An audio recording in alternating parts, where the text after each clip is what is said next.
ನಮಸ್ ನಮಸ್ಕಾರ ಸ್ನೇಹಿತರೆ. ಇವತ್ತು ರಾಘವೇಂದ್ರ ಸ್ವಾಮಿಗಳ ಒಂದು ಕಥೆ ಹೇಳ್ತೀನಿ. ಮೊದಲು ರಾಘವೇಂದ್ರ ಸ್ವಾಮಿಗಳು ಯಾವ ಥರ ಇದ್ದರು, ನಂತರ ಏನಾದರೂ ಅಂತ ತಿಳ್ಕೊಳ್ಳೋಣ. ಶುರು ಮಾಡೋಣ. ರಾಘವೇಂದ್ರ ಸ್ವಾಮಿಗಳ ಪತ್ನಿಯೇ ಪಿಶಾಚಿಯಾಗಿದ್ದು ಯಾಕೆ? ಮತ್ತು ರಾಘವೇಂದ್ರ ಸ್ವಾಮಿಗಳ ಪತ್ನಿ ಗಂಡನ ಜೊತೆಗಿರಲು ಒಪ್ಪದೆ ಬಾವಿಗೆ ಹಾರಿ ಪ್ರಾಣವನ್ನು ಕಳೆದುಕೊಂಡಿದ್ದು ಯಾಕೆ? ರಾಘವೇಂದ್ರ ಸ್ವಾಮಿಗಳು ಅಂಥ ತಪ್ಪನ್ನಾದರೂ ಏನು ಮಾಡಿದರು? ಅಷ್ಟಕ್ಕೂ ಅವರ ಪತ್ನಿ ಪಿಶಾಚಿಯಾಗಿ ರಾಘವೇಂದ್ರ ಸ್ವಾಮಿಗಳ ಮುಂದೆ ಬಂದಾಗ ರಾಘವೇಂದ್ರ ಸ್ವಾಮಿಗಳು ಮಾಡಿದ್ದೇನು ಗೊತ್ತಾ?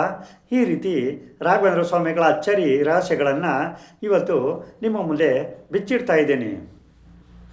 ರಾಘವೇಂದ್ರ ಸ್ವಾಮಿಗಳ ನಿಜವಾದ ಹೆಸರು ವೆಂಕಟನಾಥ ಅಂತ.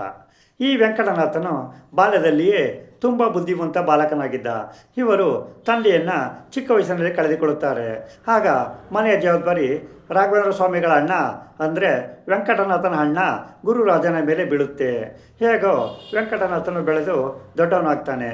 ನಂತರ ಶ್ರೀಮಂತರ ಕುಟುಂಬದ ಸರಸ್ವತಿ ಎಂಬ ಕನ್ಯೆಯನ್ನು ಮದುವೆ ಆಗ್ತಾರೆ. ಅವರನ್ನು ಮದುವೆ ಆದಮೇಲೆ ಕುಂಭಕೋಣಕ್ಕೆ ಬಂದು ಸುಧೀಂದ್ರ ತೀರ್ಥರು ಎಂಬ ಗುರುಗಳ ಆಶ್ರಮದಲ್ಲಿ ದ್ವೈತ ವೇದಾಂತಗಳನ್ನು ವ್ಯಾಸಂಗ ಮಾಡ್ತಾರೆ. ವೆಂಕಟನಾಥರಿಗೆ ಲಕ್ಷ್ಮೀನಾರಾಯಣ ಎಂಬ ಒಂದು ಗಂಡು ಮಗುವಿನ ಜನನ ಕೂಡ ಆಗುತ್ತದೆ. ಆ ಸಮಯದಲ್ಲಿ ರಾಘವೇಂದ್ರ ಸ್ವಾಮಿಗಳ ಆರ್ಥಿಕ ಪರಿಸ್ಥಿತಿ ಚೆನ್ನಾಗಿರಲಿಲ್ಲ. ಎಷ್ಟೋ ಸಲ ತಮ್ಮ ಮನೆಯಲ್ಲಿ ತಿನ್ನಲು ಆಹಾರವಿಲ್ಲದೆ ಹೆಂಡತಿ ಮಕ್ಕಳ ಜೊತೆ ಉಪವಾಸ ಇರಬೇಕಾದ ಪರಿಸ್ಥಿತಿ ಇರ್ತಿತ್ತು. ಅಂಥ ಪರಿಸ್ಥಿತಿಯಲ್ಲೂ ದೇವರ ಮೇಲೆ ನಂಬಿಕೆಯನ್ನು ಬಿಡಲಿಲ್ಲ. ಹೀಗೆ ಒಂದು ಸಾರಿ ವೆಂಕಟನಾಥರಿಗೆ ಒಂದು ಸಮಾರಂಭಕ್ಕೆ ಬರಲು ಆಹ್ವಾನ ಬರುತ್ತದೆ. ಆಗ ಅವರು ಹೆಂಡತಿ ಮಗುವಿನೊಂದಿಗೆ ಆ ಸಮಾರಂಭಕ್ಕೆ ಹೋಗ್ತಾರೆ. ಆದರೆ ಆಹ್ವಾನ ಕೊಟ್ಟವರು ಇವರಿಗೆ ಸರಿಯಾಗಿ ಗೌರವ ಕೊಡದೆ ಗಂಧವನ್ನು ಹರಿಯುವಂಥ ಕೆಲಸ ಕೊಡ್ತಾರೆ. ಅದಕ್ಕೂ ಬೇಸರವನ್ನು ಮಾಡಿಕೊಳ್ಳದ ವೆಂಕಟನಾಥರು ಆ ಕೆಲಸಕ್ಕೂ ಗೌರವ ಕೊಟ್ಟು ಗಂಧವನ್ನು ತೇಯೋಕ್ಕೆ ಶುರು ಮಾಡ್ತಾರೆ. ಗಂಧವನ್ನು ತೇಯುವಾಗ ಅಗ್ನಿಸ್ತೋತ್ರವನ್ನು ಪಠಿಸುತ್ತಾ ಗಂಧವನ್ನು ತೇಯ್ತಾರೆ. ಆ ಶ್ರೀಗಂಧದ ಲೇಪನವನ್ನು ಅತಿಥಿಗಳು ತಮ್ಮ ಮೈಗೆಲ್ಲ ಹಚ್ಚಿಕೊಂಡಾಗ ಆ ಗಂಧದ ಲೇಪನದಿಂದ ಮೈಯೆಲ್ಲ ವಿಪರೀತವಾಗಿ ಉರಿಯೋಕೆ ಶುರುವಾಗುತ್ತೆ. ಆಗ ವೆಂಕಟನಾಥರಿಗೆ ಈ ಸಮಸ್ಯೆಯನ್ನು ಹೇಳಿದಾಗ ವೆಂಕಟನಾಥರು ಮತ್ತೊಮ್ಮೆ ವೈದ್ಯಕೀಯ ಮಂತ್ರವನ್ನು ಪಠಿಸುತ್ತಾ ಶ್ರೀಗಂಧದ ಲೇಪನವನ್ನು ಸಿದ್ಧಪಡಿಸ್ತಾರೆ. ಆ ಲೇಪನವನ್ನು ಹಚ್ಚಿಕೊಂಡಾಗ ಅವರ ದೇಹದ ಉರಿ ಕಡಿಮೆಯಾಗುತ್ತೆ.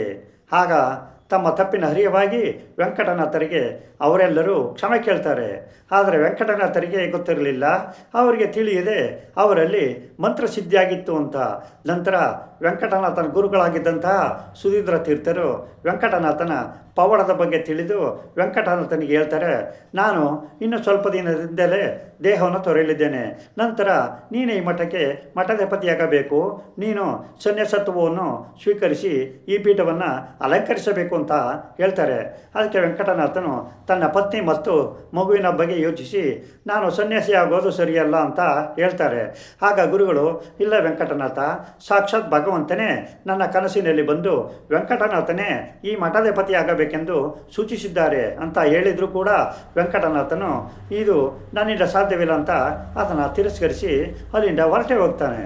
ಆದರೆ ಮನೆಯಲ್ಲಿ ಮಲಗಿರುವಾಗ ಮಧ್ಯರಾತ್ರಿಯಲ್ಲಿ ವೆಂಕಟನಾಥನ ಕನಸಿನಲ್ಲಿ ಸರಸ್ವತಿ ದೇವಿಯು ಬಂದು, ವೆಂಕಟನಾಥ, ನೀನು ಹುಟ್ಟಿರುವುದು ಕೇವಲ ನಿನ್ನ ಹೆಂಡತಿ ಮಕ್ಕಳನ್ನು ಸಾಕುವುದಕ್ಕಲ್ಲ, ಲಕ್ಷಾಂತರ ಕೋಟ್ಯಾಂತರ ಜನಗಳ ನೋವನ್ನು ನೀಗಿಸೋಕೆ, ಅವರ ಕಣ್ಣೀರನ್ನು ಒರೆಸೋಕೆ. ಆದ್ದರಿಂದ ನೀನು ಸನ್ಯಾಸತ್ವವನ್ನು ಸ್ವೀಕರಿಸಲೇಬೇಕು ಅಂತ ಆಜ್ಞೆ ಮಾಡ್ತಾಳೆ. ಇದರಿಂದ ವೆಂಕಟನಾಥನು ಸನ್ಯಾಸಿಯಾಗಲು ಒಪ್ಪಿಕೊಳ್ಳುತ್ತಾನೆ. ಆಗ ವೆಂಕಟನಾಥನು ಈ ವಿಷಯವನ್ನು ತನ್ನ ಪತ್ನಿ ಸರಸ್ವತಿಗೆ ಹೇಗಾದರೂ ಮಾಡಿ ತಿಳಿಸಲೇಬೇಕು ಅಂತ ಅಂದ್ಕೊಳ್ತಾನೆ. ಪತ್ನಿಯನ್ನು ಕರೆದು, ಧನ ಬಂದರೆ ದರಿದ್ರ ಹೋಗುತ್ತೆ, ಸನ್ಯಾಸತ್ವ ಬಂದರೆ ಸಂಸಾರವೇ ಹೋಗುತ್ತೆ ಅಲ್ಲವೇ ಅಂತ ಕೇಳ್ತಾರೆ. ಆಗ ಪತ್ನಿಯು, ಏನು ಹೇಳ್ತಾ ಇದ್ದೀರಿ ಅಂತ ಗಾಬರಿಯಿಂದ ಕೇಳ್ತಾಳೆ. ಆಗ ವೆಂಕಟನಾಥನು, ಹೌದು, ನಾನು ಸನ್ಯಾಸಿಯಾಗಲು ಆಜ್ಞೆ ಆಗಿದೆ ಅಂತ ಹೇಳ್ತಿದ್ದಾಗೆ ಪತ್ನಿಯು, ಬೇಡ ಬೇಡ, ನೀವು ಸನ್ಯಾಸಿಯಾಗುವಷ್ಟು ನಾನು ತಪ್ಪನ್ನಾದರೂ ಏನು ಮಾಡಿದ್ದೀನಿ, ನೀವು ಸನ್ಯಾಸತ್ವವನ್ನು ಸ್ವೀಕರಿಸುವುದು ನ್ಯಾಯವಲ್ಲ ಅಂತ ಹೇಳಿ ಅಲ್ಲಿಂದ ಹೊರಟೆ ಹೋಗ್ತಾಳೆ. ಆಗ ರಾಘವೇಂದ್ರ ಸ್ವಾಮಿಗಳು ತಮ್ಮ ಗುರುಗಳ ಹತ್ತಿರ ಹೋಗಿ ನಾನು ಸನ್ಯಾಸಿಯಾಗಲು ಸಿದ್ಧನಿದ್ದೇನೆ ಅಂತ ಹೇಳ್ತಾರೆ. ಗುರುಗಳಿಗೆ ಮೊದಲು ತಿಳಿದಿರುತ್ತದೆ ಸನ್ಯಾಸಿಯಾಗಲು ಹುಡುಕಿಕೊಂಡು ವೆಂಕಟನಾಥ ಬಂದೇ ಬರ್ತಾನೆ ಅಂತ. ಆಗ ಸುಧೀಂದ್ರ ತೀರ್ಥರ ಗುರುಗಳ ಸಮ್ಮುಖದಲ್ಲಿ ವೆಂಕಟನಾಥನು ಸನ್ಯಾಸತ್ವವನ್ನು ಸ್ವೀಕರಿಸಿ ಶ್ರೀ ರಾಘವೇಂದ್ರ ಸ್ವಾಮಿಗಳೆಂದು ನಾಮಾಂಕಿತವಾದರು.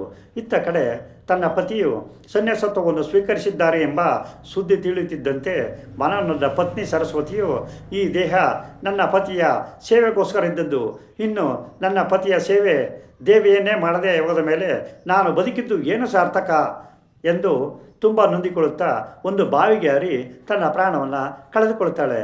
ಆಗ ಅವರ ಮಗು ಅನಾಥವಾಗುತ್ತೆ. ಏನು ತಿಳಿದ ಮಗುವಿನ ಕೈಯಲ್ಲೇ ತಾಯಿಗೆ ಸಂಸ್ಕಾರವನ್ನು ಮಾಡಿಸ್ತಾರೆ. ಅಮ್ಮ ಅಮ್ಮ ಅಂತ ಎಷ್ಟು ಕೂಗಿದ್ರೂ ತಾಯಿ ಬರಲೇ ಇಲ್ಲ. ಅದೇ ಸಮಯದಲ್ಲಿ ಆ ಮಗು ಅಪ್ಪ ಅಪ್ಪ ಅಂತ ಹಠ ಹಿಡಿಯುತ್ತೆ. ಮಗುವಿನ ಗೋಳನ್ನು ನೋಡಲಾಗದೆ ರಾಘವೇಂದ್ರ ಸ್ವಾಮಿಗಳ ಅಣ್ಣ ಗುರುರಾಜನು, ಅಳಬೇಡ ಮಗು, ನಾನು ನಿನಗೆ ನಿನ್ನ ಅಪ್ಪನನ್ನು ತೋರಿಸ್ತೀನಿ ಅಂತ ರಾಘವೇಂದ್ರ ಸ್ವಾಮಿಗಳ ಹತ್ತಿರಕ್ಕೆ ಆ ಮಗುವನ್ನು ಕರ್ಕೊಂಡು ಹೋಗ್ತಾನೆ. ಆಗ ತಂದೆಯನ್ನು ನೋಡಿ ಆ ಮಗು ಜೋರಾಗಿ ಹೇಳುವುದಕ್ಕೆ ಶುರು ಮಾಡುತ್ತೆ. ಆಗ ಸುತ್ತಲೂ ಇದ್ದಂಥ ಶಿಷ್ಯರೆಲ್ಲರ ಕಣ್ಣಿಂದಲೂ ಕಣ್ಣೀರು ಬರುತ್ತೆ.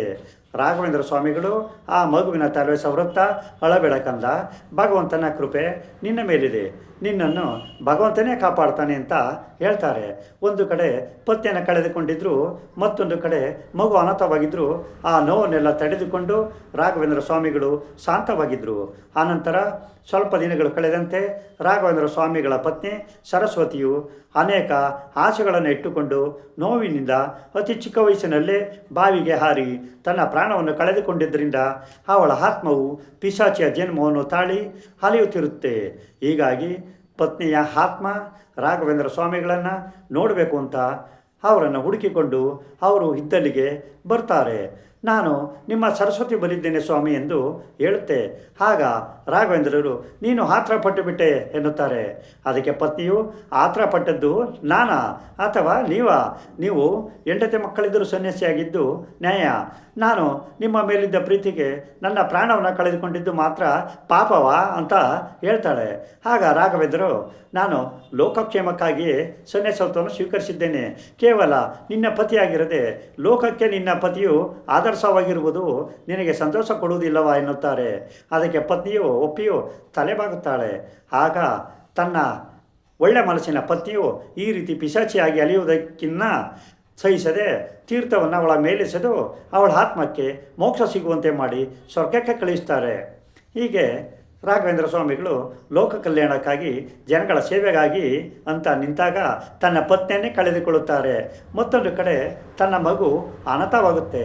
ಹೀಗೆ ಎಲ್ಲವನ್ನು ತ್ಯಾಗ ಮಾಡ್ತಾರೆ ಶ್ರೀ ರಾಘವೇಂದ್ರ ಸ್ವಾಮಿಗಳು. ಗೊತ್ತಾಯ್ತಲ್ಲ ಸ್ನೇಹಿತರೆ, ರಾಘವೇಂದ್ರ ಸ್ವಾಮಿಗಳು ಯಾವ ಥರ ಇದ್ದರು,